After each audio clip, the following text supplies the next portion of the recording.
It was early one Monday morning when I first met Harold. A soft-spoken man in his late 60s, retired civil engineer, married for over 40 years, and proud grandfather of 6. But that day, he wasn't in my office to talk about grandchildren or retirement plans. He came in holding a slip of paper with his blood pressure readings, numbers he had written down daily for the last 3 weeks, and the worry behind his eyes was unmistakable. "Doc," he said, trying to smile, "I do everything they tell me. Low-sodium meals. Morning walks. Even gave up my favorite scotch. But these numbers, they just won't come down. I'm starting to feel like I'm running out of options." I looked at Harold, not just as a patient, but as a man, someone who had spent a lifetime caring for others, fixing problems, showing up for everyone but himself. And as I listened, I realized he was missing one thing that no one had told him about. Not his cardiologist. Not his pharmacist. Not even the countless articles he'd read online at 2 in the morning while trying to calm his racing thoughts. So I asked him, gently but directly, "Harold, tell me something. When was the last time you allowed yourself a private moment? A moment of release, of pleasure, just you, your body, and no shame?" He blinked. Stared at me like I'd just switched languages. "You mean that?" he said, almost in a whisper. I figured that was behind me. I thought it didn't matter anymore. At my age, it just didn't feel important. But it is important. More than most men realize. And for Harold, for so many men over 60, what he had let go of wasn't just a physical habit. He had walked away from one of the most natural and effective ways to lower his blood pressure, to quiet his nervous system, and to reconnect with the part of himself that still longs for calm, peace, and touch. Because here's the truth most doctors don't say out loud: masturbation, when practiced mindfully and regularly, is a powerful way to reduce high blood pressure naturally, especially in older men. Now, I know how that sounds. You might be thinking, that's not real medicine, or isn't that just about pleasure? But listen closely. What you're about to discover isn't just about desire or sexuality. It's about biology. About chemistry. About the incredible ways your body is still wired for healing, if only you're willing to listen. When Harold and I spoke more deeply, I explained what happens during sexual arousal and orgasm. It's not just a fleeting moment of pleasure. It's a total body reset. When you're aroused, your brain releases dopamine, the reward chemical that uplifts your mood. As you climax, your body releases oxytocin and endorphins, natural relaxants that reduce cortisol levels, dilate your blood vessels, and lower your heart rate. The entire system shifts from stress to safety.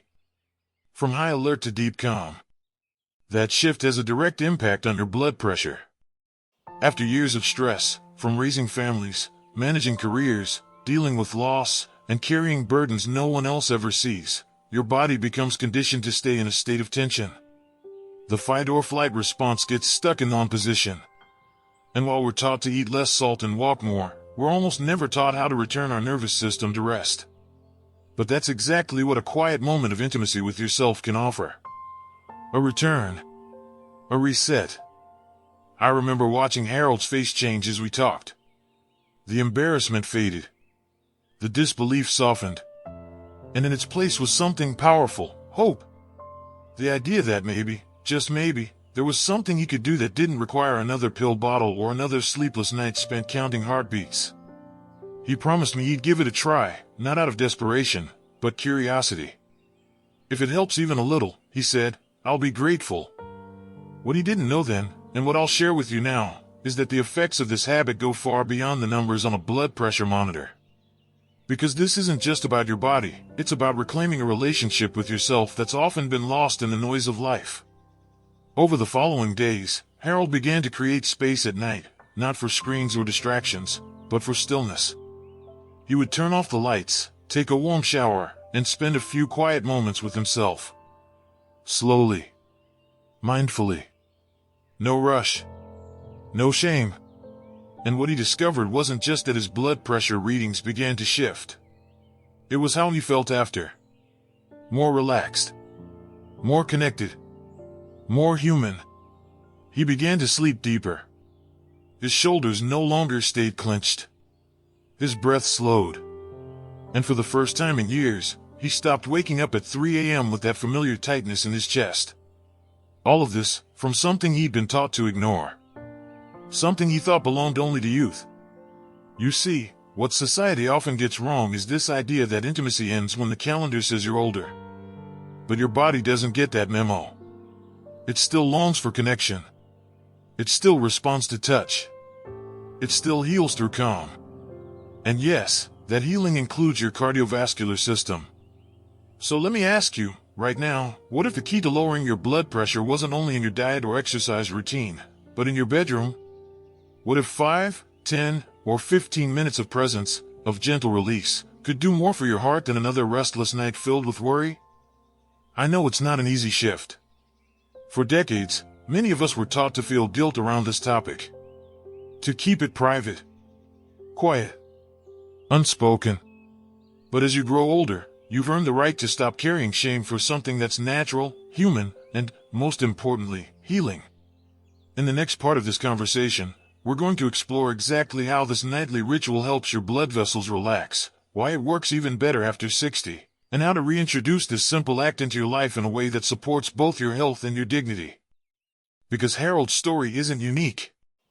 It's the story of every man who decides that caring for himself isn't selfish, it's necessary. And the moment you start treating your body with compassion, your body starts to respond. Stay with me. The best is yet to come. When Harold returned to my office a few weeks later, he didn't need to say anything. His posture said it all.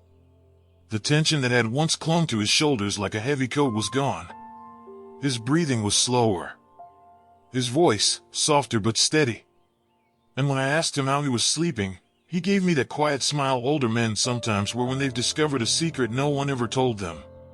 "Doc," he said, "I feel like someone finally handed me back the key to my own body." That's the moment I want you to imagine for yourself. That subtle shift from being at the mercy of your blood pressure, your insomnia, your fatigue, to finally feeling like you have some control. And not from another medication, not from a complicated health routine, but from something that has always been yours. Your own touch. Your own attention. Your own natural rhythm. You see, what Harold experienced is not a rare miracle, it's biology. Let's talk about what really happens inside your body during those quiet, private moments that most men push aside, overlook, or bury beneath years of guilt or silence. When you engage in mindful self-pleasure, you're not just satisfying a need, you're activating your body's most ancient and powerful relaxation response. You see, the moment arousal begins, your brain shifts gears. It starts releasing a wave of feel-good chemicals like dopamine and oxytocin. Your breathing deepens. Your heart rate increases gently, not in the way it spikes during stress, but in a controlled, rhythmic way that signals movement and release. And then, at the point of climax, your body enters a kind of reset. Your parasympathetic nervous system kicks in, which is a fancy way of saying your body begins to deeply relax. Blood vessels dilate. Muscles let go. And your blood pressure? It begins to drop, naturally, gently, and sustainably. This isn't wishful thinking or a fringe theory. It's the way your body was designed. Just like your heart was built to beat, and your lungs were made to breathe, your body was wired to use moments of intimacy as a way to balance the nervous system. That includes the system that controls blood pressure. And here's something else that most people don't realize. After 60, these responses often become more important, not less. That's because your cardiovascular system is more sensitive. The daily stress you carry, the tension in your muscles, the way your mind replays worries at night, all of that puts a load on your heart. Your arteries can stiffen. Your heart rate can spike even at rest. And if you're not offering your body a regular opportunity to let go, that pressure doesn't just disappear, it builds. Quietly. Relentlessly. That's why Harold, even after doing all the right things, watching his salt, walking daily, taking his medication, still couldn't bring his numbers down. Because no one had told him that his nervous system needed attention, too. That his body wasn't just craving exercise or better food, but peace. A moment of connection. A gentle signal that it's safe to relax now. And what's more powerful than realizing you can give that to yourself? As Harold made this practice part of his evening routine, the results weren't just measurable on a blood pressure cuff. They showed up in his daily life. He told me he was getting out of bed more easily. That his wife noticed he smiled more. That his appetite had returned, not just for food, but for living. He wasn't chasing youth. He wasn't pretending to be 30 again. He was simply reconnecting with the rhythm of his body in a way that felt honest, grounding, and restorative.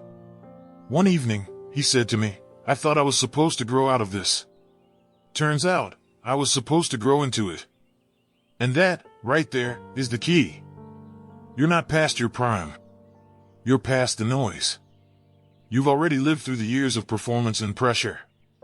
Now is the time to treat your body with the compassion it's been waiting for. And in return, it will respond, with lowered blood pressure, deeper sleep, a steadier heart, and a more peaceful mind. So how do you start? Begin with intention. Don't treat this like a chore or something shameful. Treat it like medicine, but the kind that doesn't come with side effects or instructions in fine print.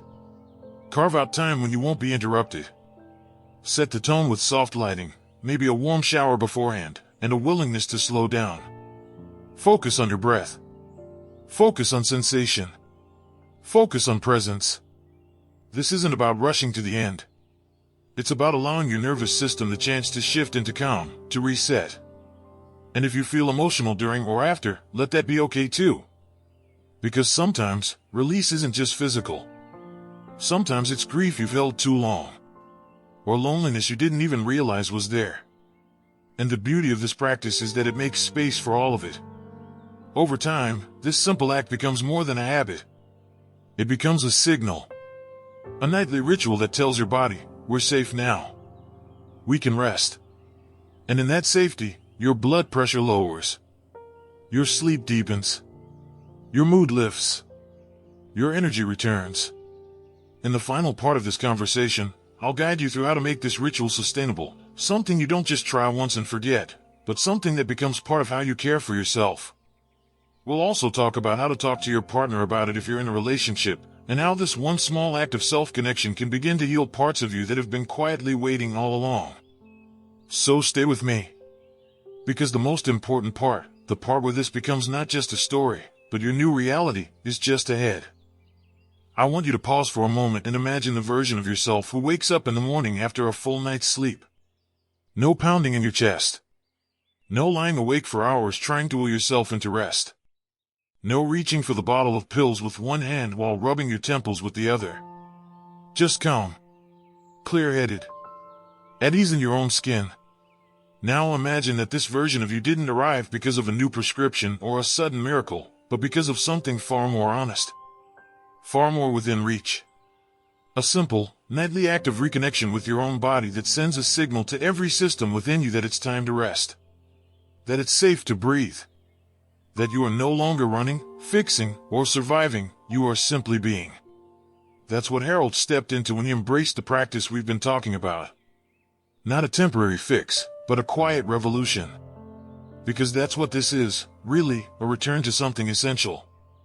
And when you commit to making that return consistently, your body begins to reward you. So let's talk now about how you can make this a lasting, nourishing part of your life, something you turn to not out of boredom or obligation, but because it works. Because it feels good. Because it helps. It starts by reframing how you think about this time. If you've carried decades of shame, secrecy, or guilt around this act, I understand. Most men over 60 were raised in a time when sexuality, especially solo sexuality, was hidden behind locked doors and loaded with judgment. But the truth is, there is no shame in honoring your body. There is no shame in choosing connection over suppression. There is only healing in choosing to be present with yourself. Treat this time as sacred.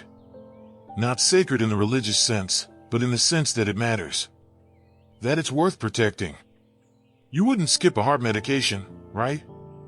You wouldn't ignore your doctor's advice to walk or eat healthy. So don't dismiss the care your nervous system needs, the kind of care only you can give. Each night, allow yourself even just 10 or 15 minutes. Choose a time when you're less likely to be interrupted. Let the house get quiet. Dim the lights. And turn off the television or phone not because you're trying to meditate, but because this is your time to listen to your breath, your attention, your needs. Start slow. Let your body warm up to the idea. Focus not on outcome, but on sensation. Let your hands move with intention, with curiosity, with the kind of gentleness you might offer a partner, a friend, or someone you deeply care about. Because you should care about yourself that way. Especially now. Especially after all the years you've carried stress like armor. You'll begin to notice small changes, subtle at first. Your mind will quiet faster. Your body will start to anticipate rest. Your blood pressure, recorded faithfully each morning, will begin to trend downward. Your energy, surprisingly, will increase because you're no longer burning yourself out just trying to get through the day. And if you're in a relationship, this doesn't have to be something you hide. In fact, many men find that when they open up about this practice with their partners, it opens new doors, new forms of intimacy, deeper trust, more honest conversations about aging, health, and the real challenges of this chapter of life. You might be surprised at how understanding a partner can be when they realize this isn't about drifting apart, it's about returning to yourself, so you can bring more peace into the relationship. More calm. More love. And if you're not in a relationship right now, that's okay. This time is still for you. Maybe especially for you. Because your body didn't stop deserving touch, comfort, and release just because you're not sharing a bed with someone else. You are still whole. Still human. Still worthy. And let me say this clearly, there is no expiration date on intimacy. Not with others. Not with yourself. And certainly not with life. So as we come to the end of this conversation, I want you to remember something simple but deeply true. Your body is not the enemy. Your blood pressure is not a battle to win. Your rest is not a luxury, it is a right. And you already hold the key to reclaiming it. Not with struggle. Not with another sleepless night. But with presence. With softness. With your own hands, your own breath, your own permission to feel calm again. So if you found even a flicker of truth in this video, if you feel that quiet part of yourself nodding in agreement, I ask you to take one small but meaningful step right now. Click the like button. It might seem like a simple thing, but it helps this message reach other men who are still in the dark, still searching, still silently asking the question you had the courage to explore. And leave a comment, share your experience, your hesitations, your victories. Your words might be the light someone else needs to find their way back to themselves. And don't forget to subscribe to this channel. Because these conversations are only just beginning. There's so much more to explore together, about aging, about healing, about rediscovering strength and softness in equal measure. Until we meet again, take care of your heart. Be gentle with your body. And remember, you are not just surviving this chapter. You are writing it.